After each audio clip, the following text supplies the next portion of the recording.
Assalamualaikum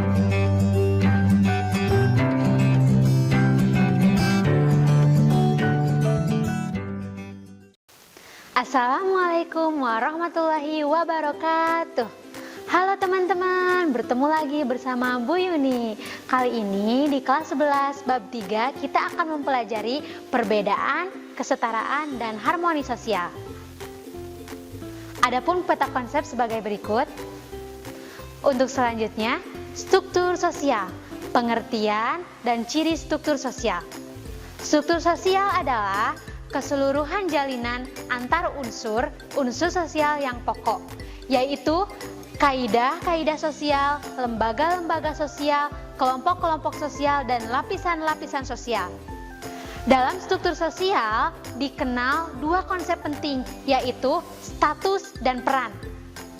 Ralph Linton, seorang ahli, mendefinisikan status sebagai suatu kumpulan hak dan kewajiban, sedangkan peran merupakan aspek dinamis dari status seseorang. Cara-cara memperoleh status atau kedudukan yaitu ada 3. Yang pertama, ascribed status adalah kedudukan atau status yang diperoleh secara otomatis tanpa usaha.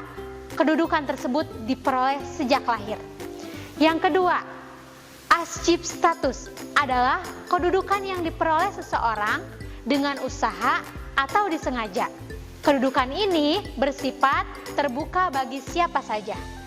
Yang ketiga, assigned status adalah kombinasi dari kedua cara memperoleh status di atas.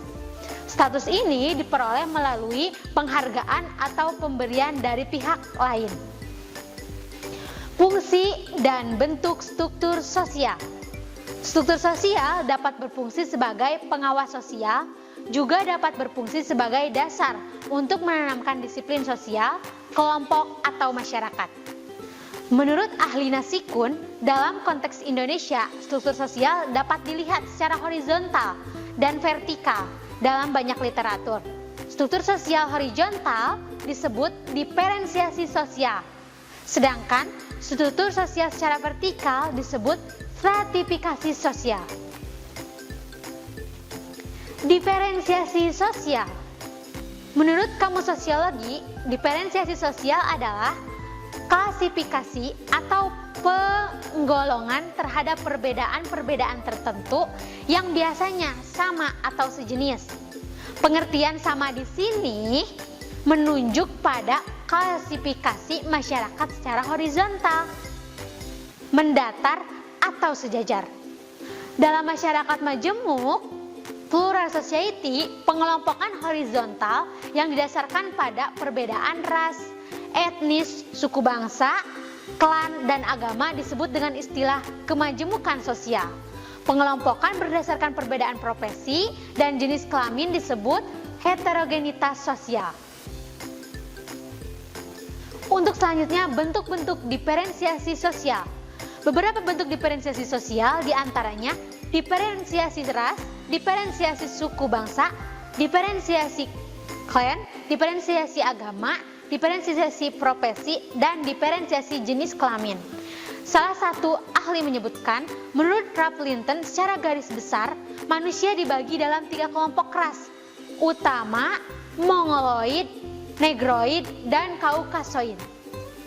Untuk selanjutnya ada ciri-ciri fisik setiap ras berbeda karena faktor perbedaan kondisi, geografis, dan iklim, faktor makanan, dan faktor perkawinan.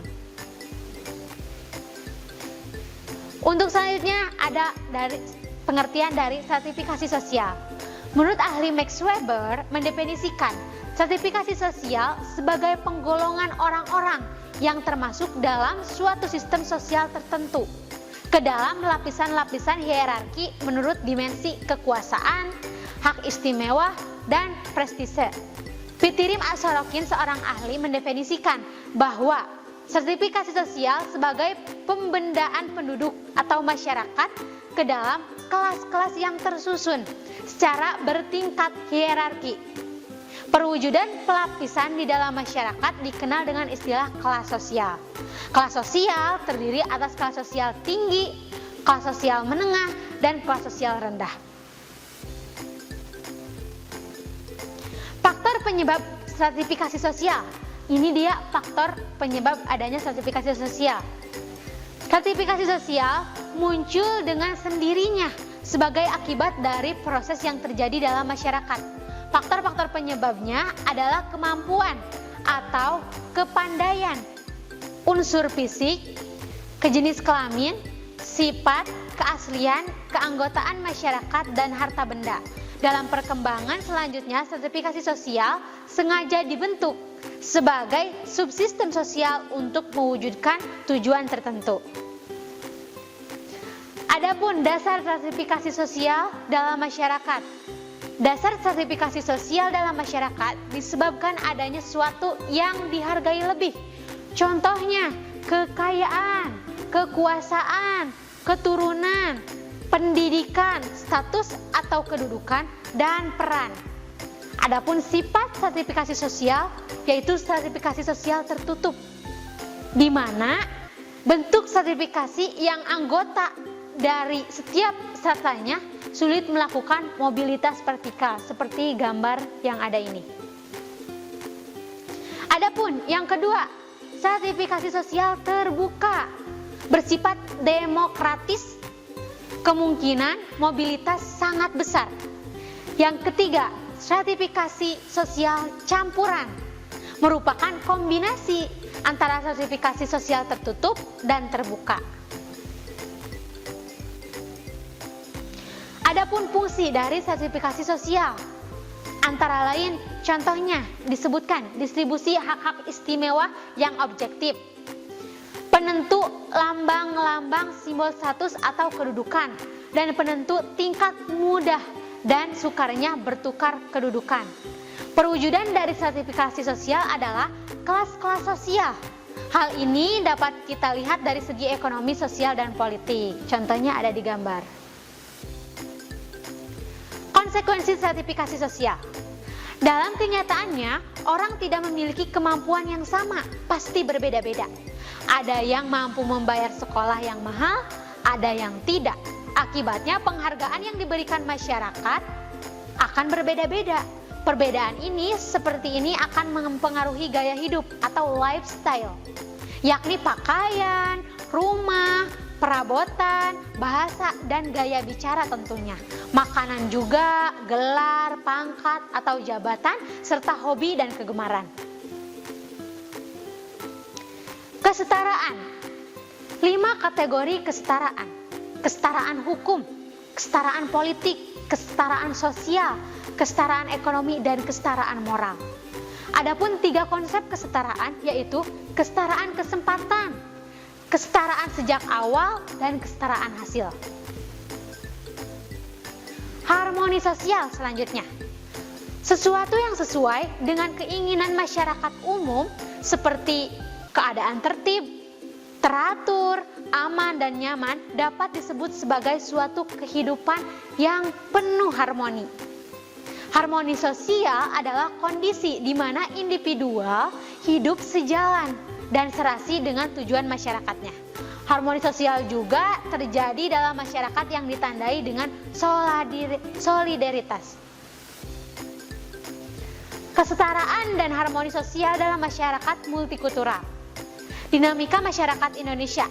Sejarah perkembangan masyarakat Indonesia menunjukkan bahwa potensi konflik antar kelompok masyarakat di Indonesia cukup besar. Konflik tersebut dapat disebabkan oleh beberapa faktor, antara lain harga diri dan kebanggaan kelompok-kelompok, perbedaan pendirian atau sikap, perbedaan kebudayaan yang dimiliki setiap etnis, benturan kepentingan, ada politik, ekonomi, dan kekuasaan, serta perubahan yang terlalu cepat sehingga mengganggu keseimbangan sistem dan kemapanan.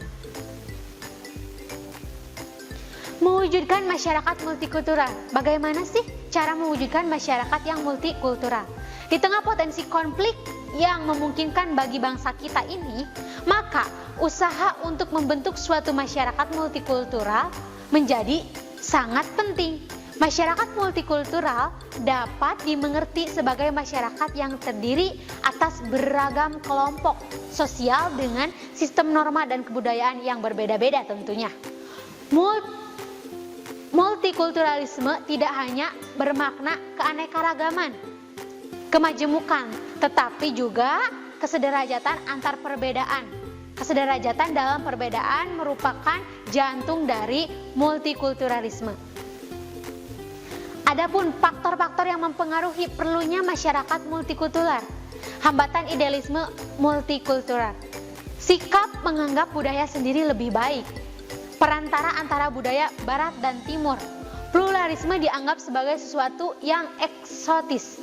Pandangan yang paternalisme mencari apa yang disebut Hildogans kultur, serta pandangan negatif penduduk asli terhadap orang asing yang dapat berbicara mengenai kebudayaan penduduk asli. Adapun manfaat dari masyarakat multikultural diantaranya menjadi alat untuk membina dunia yang aman dan sejahtera, serta mengajarkan suatu pandangan bahwa kebenaran itu tidak dimonopoli oleh suatu orang atau kelompok saja. Sekian pembelajaran kali ini. Sampai bertemu di video selanjutnya. Wassalamualaikum warahmatullahi wabarakatuh. Kunjungi sosial media lainnya seperti website kami di pkbmalkata.com, Facebook PKB Malkata Manunjaya, Instagram PKB Malkata _official. Dan terima kasih telah klik video ini. Jangan lupa like, comment, share, dan subscribe untuk menunjukkan dukungan kamu terhadap channel ini. Enjoy the video, PKB Malkata.